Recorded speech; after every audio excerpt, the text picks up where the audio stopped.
हाँ जी, तो कैसे हो आप लोग। मैं आपका नीलेश भी अब बहुत बहुत स्वागत करता हूँ इस यूट्यूब चैनल पे। दोस्तों, आज की इस वीडियो में हम लोग सॉल्व करेंगे क्लास 10th वालों के लिए बोर्ड परीक्षा 2025 के लिए। आप लोग देख सकते हो विज्ञान का, साइंस का एक ये पेपर जिसका कोड है 824 IL। चलो सॉल्व करते हैं। ऐसा मैं पूरा का पूरा आपको 7 कोड कराऊंगा, 7 पेपर सेट कराऊंगा, जिसमें से ये पहला आपका पेपर सेट है। 7 पेपर सेट कराऊंगा, उसी में से आप लोग के एग्जाम में आएगा। तो सातों पेपर सेटों को आपको अच्छे से पढ़ जाना है। चलो, ये पहला सेट है, पहले सेट से हम लोग शुरू करते हैं और इसका पूरा पूरा मैं प्लेलिस्ट बनाता चलूँगा। जो मतलब सातों सेट कराऊंगा ना, सातों सेटों का प्लेलिस्ट एक बनाऊंगा, उसमें सारा वीडियोज ऐड कर दूंगा। तो चलो इसको सॉल्व करना शुरू करते हैं। ऐसा कुछ पेपर मिलेगा आपको एग्जाम में। पेपर मिलते ही आपको क्या करना है कि यहाँ पे जो भी आपका अनुक्रमांक रहे उसे डाल देना है, आपका जो भी नाम रहे उसे लिख देना है। ठीक, उसके बाद एक बार आपको पेपर को ऐसे मतलब ऐसे कर कर चारों तरफ चेक कर लेना है कि हाँ सारे के सारे क्वेश्चन ठीक ठाक है ना, कहीं बीच में क्वेश्चन मीठा उठा तो नहीं है ना। अगर सारा का सारा आपका पेपर ठीक रहे तो कोई दिक्कत नहीं। उसके बाद अब इसको आप सॉल्व करना चालू कर दो, ठीक है। नहीं तो अगर कहीं बीच में आपका पेपर मतलब क्वेश्चन मीठा उठा हुआ है तो उसको बदल सकते हो शुरू में। लेकिन यहाँ पे नाम और अनुक्रमांक लिखने से पहले आप चेक कर लेना, ठीक है। कुछ लिखे बिना पहले शुरू में चेक कर लेना कि सब कुछ ठीक है ना पेपर ऊपर। उसके बाद अपना अनुक्रमांक और नाम डालना, ठीक है। आपको परीक्षा में 3 घंटे 15 मिनट का टाइम मिलेगा। आपका 70 मार्क का पेपर होगा, ठीक है। 15 मिनट यहाँ पे आपको वही प्रश्न पत्र पढ़ने के लिए मिलेगा। खंड अ और खंड ब में आप लोग का ये पेपर डिवाइड होगा, ठीक है। और देखो, खंड अ भी 3 उपभाग 1, 2 और 3, और खंड ब भी 3 उपभागों 1, 2 और 3 में विभाजित होगा। ऐसा क्यों? क्योंकि आपका साइंस में 3 आप जानते हो कि केमिस्ट्री वाला पार्ट है, फिजिक्स वाला और बायो, तो इसलिए 3 उपभागों में विभाजित होगा और तीनों उपभाग से आपके प्रश्न होंगे। तो चलो सबसे पहले हम लोग खंड अ के अंतर्गत आपका जो उपभाग फर्स्ट है, यानी इसमें देखो ये फिजिक्स वाले प्रश्न है, तो इनको हम लोग करते हैं। शुरू में आप जानते हो कि आपका 20 MCQ रहेगा। तो चलो इनको हम लोग सॉल्व करते हैं। सबसे पहले पहला क्वेश्चन आप लोग देख सकते हो, और इसके लिए आपको OMR शीट मिलेगी।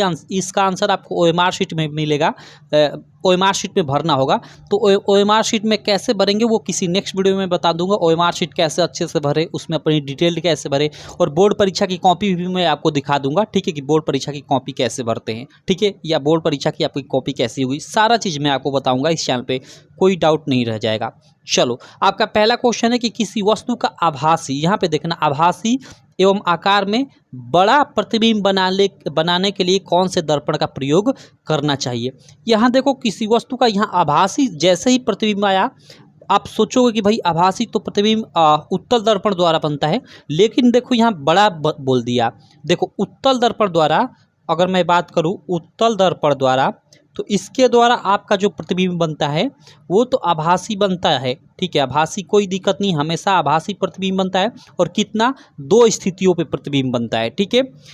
एक तो जब वस्तु अनंत पे स्थित हो, और एक वस्तु अनंत से पहले स्थित, यानी दर्पण के फोकस और अनंत से पहले स्थित हो, तो इन 2 स्थितियों पे प्रतिबिंब बनता है। और प्रतिबिंब आभासी होता है और छोटा होता है। क्लियर? तो यहाँ छोटा नहीं है, बड़ा बोल दिया है। और बड़ा प्रतिबिंब, आभासी और बड़ा प्रतिबिंब जो अवतल दर्पण होता है ना, अवतल दर्पण द्वारा कुल 6 स्थितियों पे प्रतिबिंब बनता है। और उसमें से जो 6वीं स्थिति होती है, 6वीं स्थिति कौन सी होती है? आपका जो फोकस और ये मुख्य बिंदु होता है, यहाँ पे जब वस्तु स्थित होती है तो उसका दर्पण के पीछे यहाँ पे प्रतिबिंब बनता है, और दर्पण के पीछे जो प्रतिबिंब बनता है वो आपका आभासी होता है, ठीक है। और ये प्रतिबिंब वस्तु से बड़ा बनता है, तो ये आपका अवतल दर्पण सही होगा। उत्तल दर्पण सही नहीं होगा, क्योंकि उत्तल दर्पण द्वारा तो आभासी प्रतिबिंब बनता है लेकिन छोटा प्रतिबिंब बनता है। तो इस बात को आपको ध्यान रखने की जरूरत है। तो आप डायरेक्ट याद रखना कि उत्तल दर्पण द्वारा आभासी व छोटा प्रतिबिंब बनता है हमेशा, ठीक है। 2 स्थितियों बनता है और दोनों स्थितियों पे आभासी और छोटा ही बनता है। चलो यहाँ देखते हैं, इधर इस बगल 1 मिनट, यहाँ देखो। चलो, उसके बाद यहाँ अगला क्वेश्चन सेकंड है, यहाँ पे आप लोग देख सकते हो स्क्रीन पे। सेकंड क्वेश्चन क्या है कि किसी वस्तु का, देखो यहाँ पे, आभासी एवं आकार में बड़ा प्रतिबिंब बनाने के लिए कौन से लेंस का प्रयोग करना चाहिए। देखो यहाँ लेंस पूछ दिया, सेम क्वेश्चन, आभासी और बड़ा, यहाँ पे लेंस कर दिया। और यहाँ पे आपका क्या था? यहाँ पे आपका दर्पण था, यहाँ पे आपका दर्पण था। तो देखो यहाँ पे मैं आपको बताना चाहूँगा, जो दर्पण होता है और लेंस होता है, इनमें एकदम मतलब एकदम टक्का टक्की चली रहती है, एक दूसरे के विपरीत ये होते हैं। जैसे यहाँ पे आभासी और बड़ा प्रतिबिंब यहाँ अवतल दर्पण द्वारा बनेगा, तो लेंस में ये उत्तल दर्पण द्वारा बनेगा, ठीक है। और तो देखो यहाँ पे किसी वस्तु का आभासी एवं आकार में बड़ा प्रतिबिंब कौन से लेंस द्वारा बनेगा, तो उत्तल लेंस द्वारा बनेगा, ये आप लोग याद रखना। क्लियर। और देखो यहाँ पे अवतल दर्पण द्वारा कुल 6 प्रतिबिंब बन रहे थे, तो यहाँ पे इसका उल्टा उत्तल लेंस द्वारा, उत्तल लेंस ये लेंस है, ठीक है, उत्तल लेंस द्वारा कुल 6 प्रतिबिंब बनेंगे, ठीक है, मतलब 6 स्थितियों पे बनेंगे, ठीक है। क्लियर।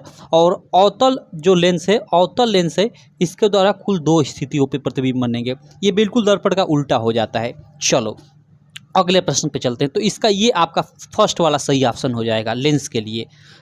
दूसरे के बाद तीसरा प्रश्न देखते हैं। तीसरा प्रश्न है कि आकाश के नीले रंग दिखने का कारण होता है, तो प्रकाश का जो प्रकीर्णन होता है उसके कारण आकाश का रंग जो होता है नीला दिखाई देता है, तो सीधे प्रकीर्णन आप लोग यहाँ पे डायरेक्ट याद रखना। प्रश्न संख्या 4 है कि प्रकाश की चाल अधिकतम होती है। भाई प्रकाश की चाल अधिकतम कहाँ होती है, तो सबसे अधिक तो निर्वात में होती है, जो आपको याद भी रखना होता है, काफ़ी इंपॉर्टेंट होता है, 3 × 10⁸ मीटर पर सेकेंड, ठीक है, सबसे अधिक निर्वात में होगी, ठीक है। उसके बाद जल में होगी, पहले स्थान पे ये हो जाएगा, सेकंड स्थान पे जल, उसके बाद कांच में होगी, और चौथा आपका हीरे में होगी, ठीक है, क्योंकि हीरा काफ़ी ठोस होता है, उसमें प्रकाश जाएगा तो काफ़ी धीरे धीरे आगे बढ़ेगा, लेकिन जल में काफ़ी तेज़ी से बढ़ेगा, और कांच में जल से थोड़ा धीरे में ही बढ़ेगा, क्योंकि ये और ठोस है, ठीक। चलो चौथे के बाद 5वें प्रश्न पे चलते हैं। 5वां प्रश्न क्या है कि यदि 3 विभिन्न मानों के प्रतिरोधों को श्रेणी क्रम समायोजन में जोड़ा जाए, देखो यहाँ पे श्रेणी क्रम में जोड़ा जाए, तो उन सभी में निश्चित रूप से एक ही मान होगा। किसका एक ही मान होगा, भाई 3 प्रतिरोध है, जैसे यहाँ पे एक प्रतिरोध हो गया, ठीक है, दूसरा प्रतिरोध यहाँ पे हो गया, ठीक है, तीसरा प्रतिरोध यहाँ पे हो गया, ठीक है, ये हम लोग का R1 हो गया, ये हम लोग का R2 हो गया, ये R3, 3 प्रतिरोध हो गए, ठीक है। तो इनको भाई ये श्रेणी क्रम में है, क्योंकि एक दूसरे के बाद है, तो ये बिल्कुल श्रेणी क्रम में है। अब इस श्रेणी क्रम में जोड़ा जाता है, तो इसमें हमेशा समान क्या रहेगा, भाई इसमें हमेशा समान आपका क्या रहेगा, ठीक है। देखो अगर इधर से हम लोग विद्युत धारा प्रवाहित कर रहे हैं, इधर से आई, तो देखो यह विद्युत धारा जो इसमें प्रवाहित होगी वो भी इसमें होगी, वो भी इसमें होगी, यानी विद्युत धारा हमेशा समान रहेगी, ठीक है। तो प्रत्येक प्रतिरोध में प्रवाहित होने वाली विद्युत धारा समान रहेगी, ये आपका सही हो जाएगा। प्रत्येक प्रतिरोध के सिरों का विभवांतर नहीं, विभवांतर समान नहीं होगा। क्यों नहीं होगा, क्योंकि देखो ये अलग अलग प्रतिरोध है, R1 R2 R3, मतलब इनका अलग अलग मान है। तो अगर फार्मूला होता है हम लोग का V = I × R, तो I तो हर जगह समान है और R अलग अलग है, तो यहाँ पे मतलब अलग अलग रखोगे तो अलग अलग मान आएगा, तो विभवांतर समान नहीं होगा। ऊष्मा, प्रत्येक प्रतिरोध में उत्पन्न ऊष्मा नहीं, ऊष्मा समान भी नहीं होगी, क्योंकि प्रतिरोध ही अलग अलग है, ठीक है, तो वो अलग अलग ऊष्मा भी उत्पन्न होगी, तो ये आपका C वाला ऑप्शन सही हो जाएगा। चलो प्रश्न संख्या 6 है कि किसी विद्युत परिपथ में किसी प्रतिरोध के सिरों के बीच विभवांतर की इकाई होती है। ओके, मतलब विभवांतर की इकाई पूछा जा रहा है, तो वो तो सीधे आपको मालूम होगा, विभवांतर यानी V का इकाई होता है वोल्ट, लेकिन कैसे निकाला जाता है वो भी मैं आपको बता देता हूँ। देखो V = I × R, हम ओम के नियम से ये जानते हैं कि V = I × R होता है, ठीक है। I यानी विद्युत धारा का मात्रक आप जानते हो कि एम्पियर होता है, ठीक है, और इंटू मीन्स वही गुणा, R मीन्स प्रतिरोध, और प्रतिरोध का मात्रक आपका क्या होता है, ओम होता है। और देखो एम्पियर × ओम यही बराबर होता है किसके, वोल्ट के। तो ये आप लोग याद रखना, कभी आपके एग्जाम में विभवांतर की इकाई है ऐसा पूछ दे और ये वोल्ट न दे, तो क्या होगा भैया, तो आपका ऑप्शन में ये दिया रहेगा एम्पियर × ओम, ठीक है। तो ये बोलो या ये बोलो, बात एक ही हुआ। तो सभी लोग तो मतलब वोल्ट सीधे सीधे याद रखते हैं, लेकिन ये याद नहीं रखते हैं, फिर दिक्कत हो जाएगी, ये आपके ऑप्शन में दे देगा मतलब, तो ठीक है। तो एम्पियर × ओम होता है, उसी को हम लोग वोल्ट कहते हैं। क्लियर। तो ये दोनों याद रखना, आप लोग याद रखना कि आपको निकालना आना चाहिए, सिंपल सीधे सीधे, ठीक है। आगे चलते हैं। अगला प्रश्न हम लोग का प्रश्न संख्या 7 है, ठीक है, और ये आपका खत्म हो गया। इसके बाद देखो भाग 2 यानी यहाँ से केमिस्ट्री वाला पार्ट चालू होता है, तो चलो इसको देख लेते हैं, उसके बाद आगे चलते हैं। क्या है कि एक चुंबकीय क्षेत्र में क्षेत्र के लंबवत स्थित विद्युत धारावाहिक चालक पर लगने वाले बल की दिशा होती है। देखो एक चुंबकीय क्षेत्र, यहाँ चुंबकीय क्षेत्र की बात कर रहा है, में स्थित विद्युत धारावाहिक चालक पर लगने वाला जो बल होता है उसकी दिशा वो आपका चुंबकीय क्षेत्र हो गया और विद्युत धारावाहिक चालक दोनों के लंबवत हो जाएगा। तो इन दोनों दिशाओं के लंबवत सी। अब मैं डायरेक्ट यहाँ कैसे बोल दिया, तो ये फ्लेमिंग का वामहस्त नियम, चुंबकीय क्षेत्र मतलब आप पढ़े होंगे चुंबकीय क्षेत्र में स्थित धारावाहिक चालक पर लगने वाले बल की दिशा जो होती है और मतलब ये तीनों एक ये मतलब एक दूसरे तीसरे के लंबवत होती है, ऐसे आपने पढ़ा होगा जो नियम, ठीक है। एक चालक की दिशा हो, एक मतलब विद्युत चुंबकीय क्षेत्र की दिशा हो, ठीक है, और एक धारा की दिशा हो, तो ये सब मतलब अलग अलग होते हैं, ये आपने पढ़ा होगा, ठीक है। चलो फ्लेमिंग का नियम हम बाद में डिटेल में पढ़ेंगे। इधर प्रश्न भी पूछा था, आई थिंक इधर मैंने देखा था कहीं, ठीक है। देखो यहाँ फ्लेमिंग के बाएं हाथ का नियम क्या है, तो यहाँ आएंगे तो हम लोग डिटेल में पढ़ेंगे। ये 4 मार्क में प्रश्न पूछा हुआ है। अभी इतना जानो कि सब एक दूसरे के लंबवत होते हैं, सिंपल, ठीक है।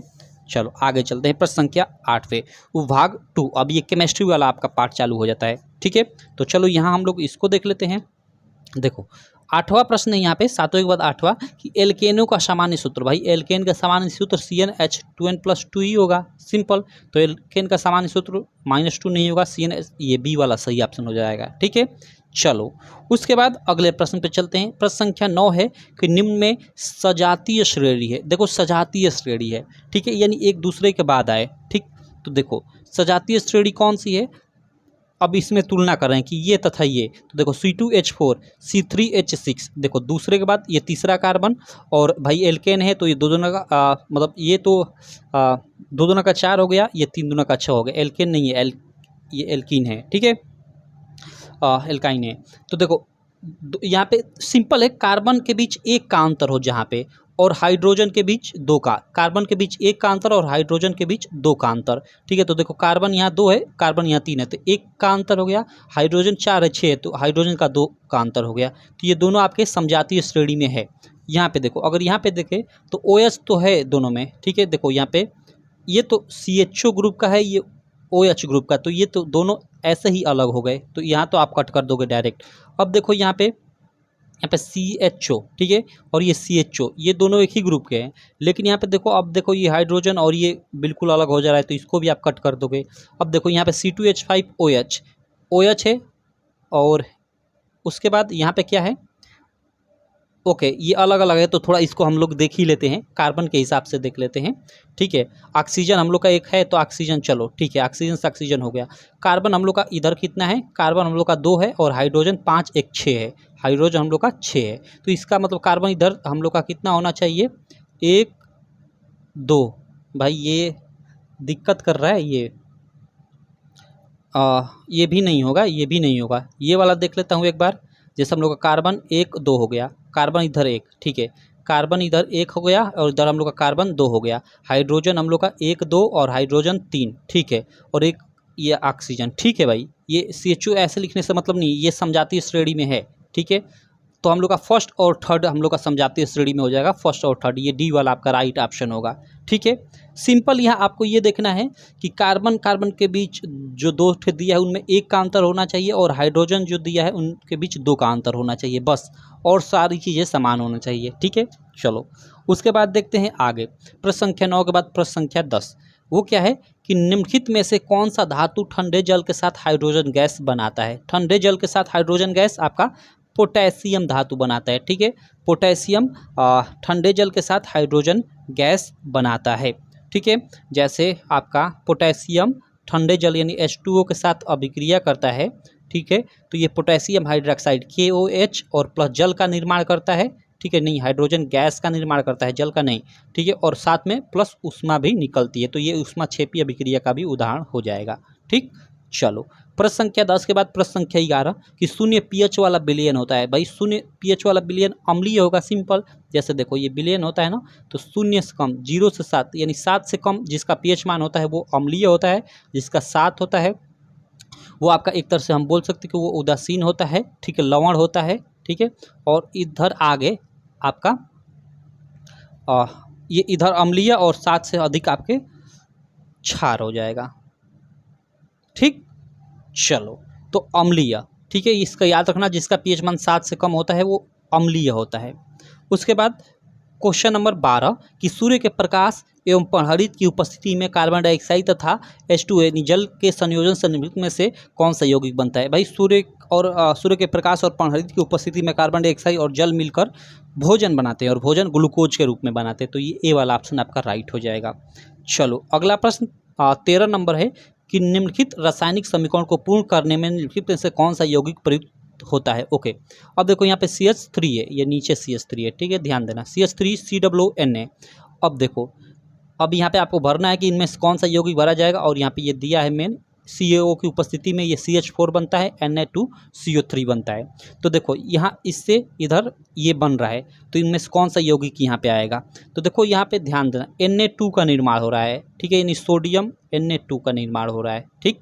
तो यहाँ पे देखो हम लोग का Na तो एक ही बार है, इसका मतलब कि Na की जरूरत पड़ेगी, तो Na कहाँ है भाई, तो Na यहाँ पे है, तो Na होगा। अब यहाँ पे Na इसमें से कहीं नहीं है, तो ये सारे गलत हो जाएंगे, ये सही हो जाएगा ऐसे, तो ये NaOH यहाँ पे बनेगा और बिल्कुल रहेगा यहाँ पे, ठीक है। चलो, तो ये आपका क्वेश्चन नंबर 13 हो गया।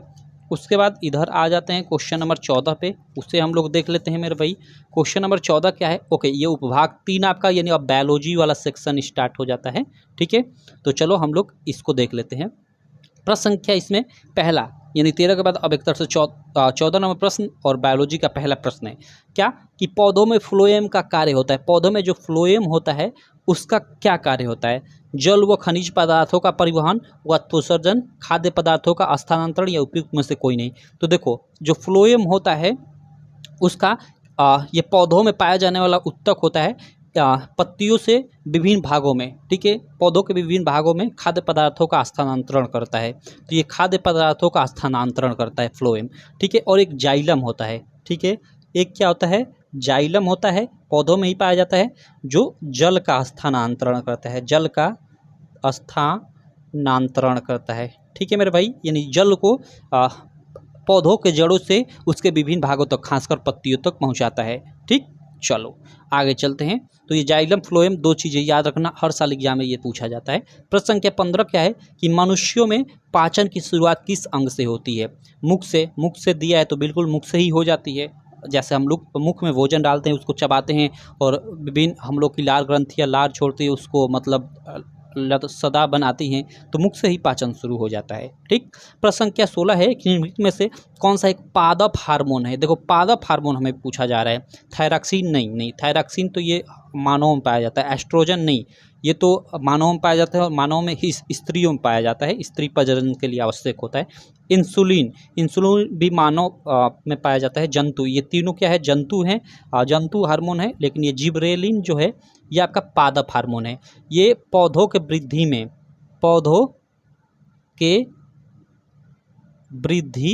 में सहायक होता है, ठीक है, सहायक होता है, इस चीज़ को याद रखना। तो जिबरेलिन एक क्या है, पादप हार्मोन है जो पौधों के वृद्धि में सहायक होता है।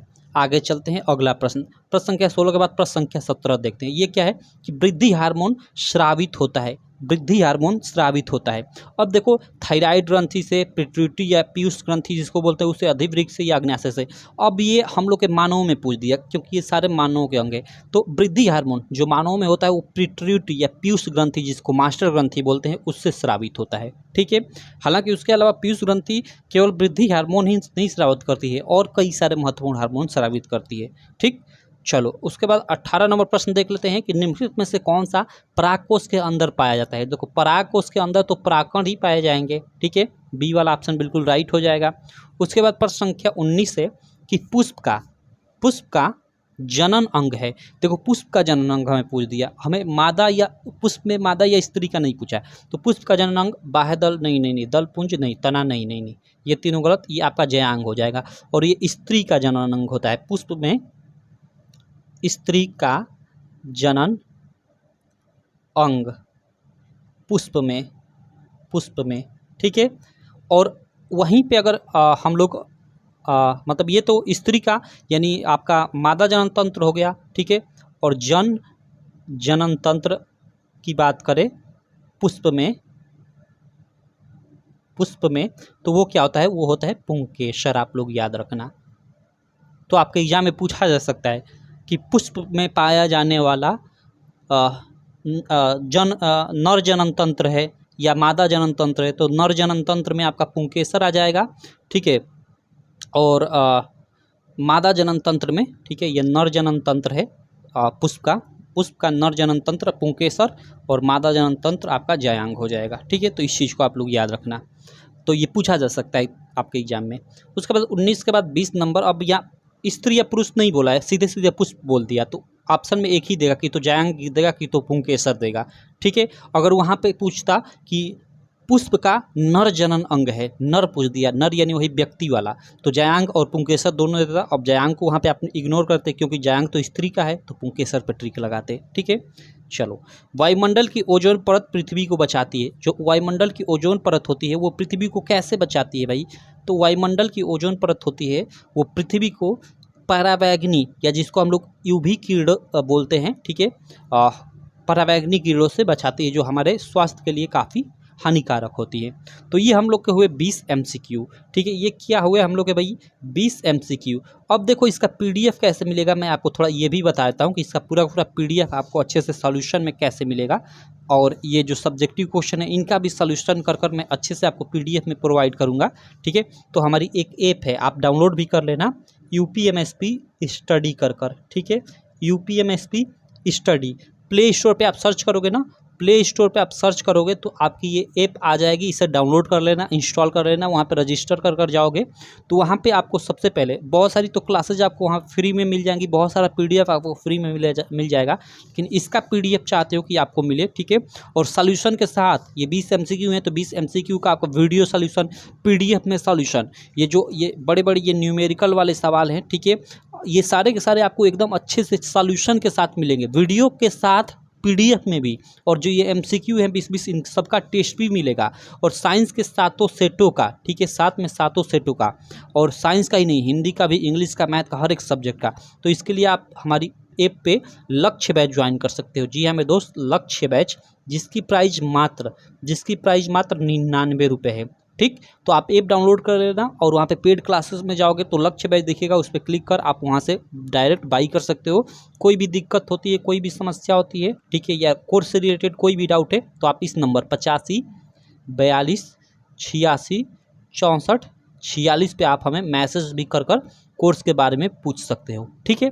तो चलो, अब इस वीडियो में हम लोग केवल ये MCQ ही रहने देते हैं। नेक्स्ट वीडियो में हम लोग आगे से ये खंड ब के आपके जो ये लंबे लंबे वाले प्रश्न, अब 4-4 मार्क वाले, 6-6 मार्क वाले, ठीक है, इनको हम लोग सॉल्व करेंगे, ठीक है। तो चलो इस वीडियो में इतना ही रहने देता हूँ। बाकी आशा करता हूँ कि आपको ये वीडियो काफ़ी अच्छी लगी होगी। वीडियो अच्छी लगी तो चैनल को सब्सक्राइब कर देना, वीडियो को लाइक कर देना, और अपने सारे दोस्तों में इस वीडियो को शेयर भी कर देना। चलो मैं मिलता हूँ आपसे नेक्स्ट वीडियो में, तब तक के लिए थैंक यू।